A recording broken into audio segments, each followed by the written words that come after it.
En 2000, le Sporting est sur le point d'engager un jeune entraîneur prometteur du moment. Un ancien joueur portugais qui connaît le championnat du pays et qui a déjà travaillé avec le Sporting en tant que traducteur puis entraîneur adjoint sous la légende Bobby Robson. Un entraîneur libre qui pourrait reprendre la tête d'un club qui vient d'être champion, y apposer sa patte, sa philosophie, son jeu et pourrait laisser un héritage dans un des 3 plus grands clubs portugais. Lorsque son nom a été lié au Sporting, qu'une conférence de presse a été annoncée, que celui qui venait d'offrir le premier titre depuis plus de 18 ans a été limogé, les supporters ont tout fait pour qu'il ne devienne pas le nouvel entraîneur. Lui venait d'entraîner Benfica, venait tout juste de battre le Sporting 3-0, mais son conflit avec la nouvelle direction aura eu raison de son poste, qu'il préférera quitter. Au final, l'entraîneur ne signera pas, restera libre, rejoindra l'Union Leira, puis commencera à écrire de belles pages de l'histoire de pas mal de clubs, dont Porto. Il emmènera un club portugais au sommet du football européen, un exploit qui lui permettra d'écrire son nom dans l'histoire d'un club. Il est connu pour être celui qui gagne, qui transcende ses joueurs, ses soldats, et leur offre une ou plusieurs lignes supplémentaires dans leur palmarès. Il passera par Chelsea, l'Inter, le Real, Manchester United, puis Tottenham. Il écrira son histoire avec ses clubs, et surtout écrira l'histoire de ses clubs. Pendant que lui se fera un nom, le Sporting tombera petit à petit au classement, remportera une nouvelle fois le championnat, qualifiera en finale de Ligue Europa, puis terminera second à plusieurs reprises, laissant le duo Porto-Benfica à l'asphyxie,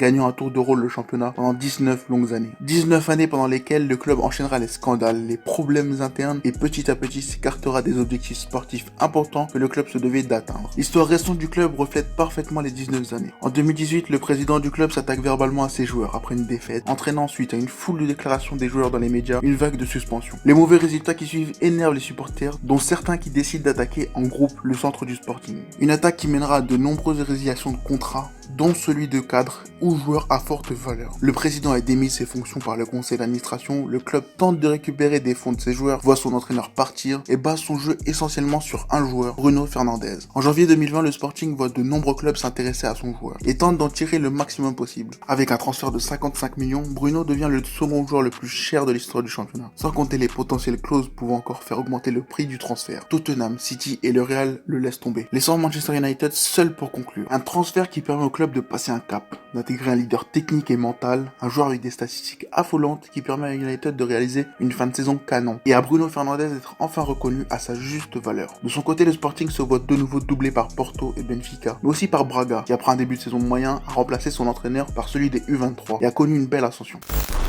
À 34 ans, Ruben Amorim est déjà pas mal observé par les grandes écuries portugaises. Après une bonne carrière de joueur qui lui aura permis de côtoyer de grands coachs, mais aussi de grands joueurs, il décide de rapidement mettre ses crampons dans un tiroir pour sortir son pull de coach. Ses premiers pas comme entraîneur se font en 3e division, où il permet à Casapia d'atteindre en une saison la montée. Son nom commence à parvenir aux oreilles de clubs de première division qui souhaitent lui confier les clés de leur équipe de jeunes. Après avoir refusé Benfica et un passage éclair avec les jeunes d'Estoril, il rejoint la réserve de Braga, qu'il fait monter en haut du classement très rapidement. Son 3-4-3 malléable qui permet d'exercer à la perfection son jeu très offensif basé sur la possession, la prise de risque à la relance, le gros pressing intense à la perte, attire l'œil de son président. À la suite de mauvais résultats et d'une défaite face au Pacos de Ferreira, son président ne réfléchit pas et lui confie les clés du club. Son jeu et ses équipes sont attractifs et son style doit être la nouvelle base sur laquelle le club doit se construire. Rapidement, les résultats et les performances de l'équipe viennent confirmer l'avis du président. Le club passe du milieu de tableau à une 3e place. L'équipe éblouit le championnat et la cote de Ruben explose. En 13 matchs, il permet à Braga de gagner un titre.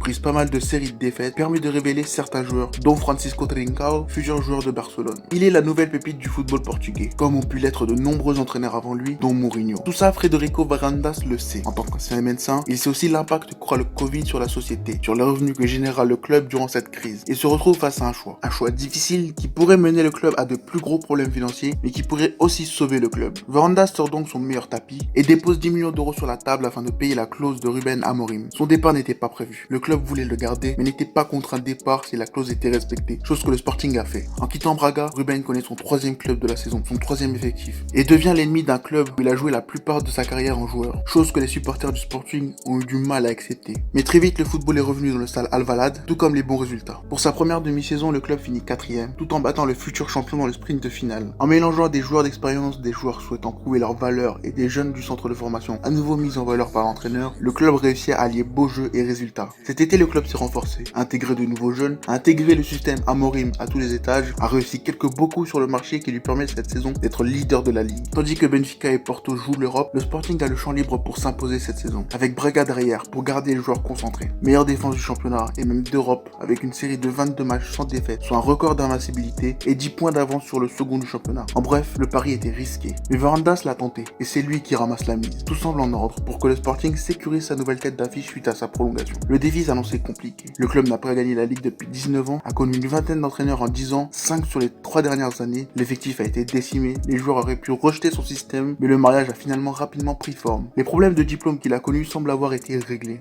Le Sporting a d'ailleurs couvert ses arrières sur ce dossier, évitant les mêmes problèmes de retrait de points et suspension que Ruben et le Casapia ont connus lors de sa première saison comme coach. Le club voit sa valeur en hausse, a remporté un nouveau trophée avec plusieurs jeunes éclore dont Thiago Thomas, Pedro Gonçalves et Nuno Mendes, un latéral gauche qui va sûrement tout exploser dans son prochain club. Des joueurs qui sont de futures grosses fondes et des top joueurs que le club peut encore espérer garder un temps. D'autres jeunes devraient bientôt intégrer l'équipe et difficile de croire qu'Amorim ne saura pas les mettre dans les bonnes conditions. L'an prochain, le club va retrouver les soirées chaudes d'Europe, à voir si Amorim saura réaliser les mêmes exploits dans la cour des grands.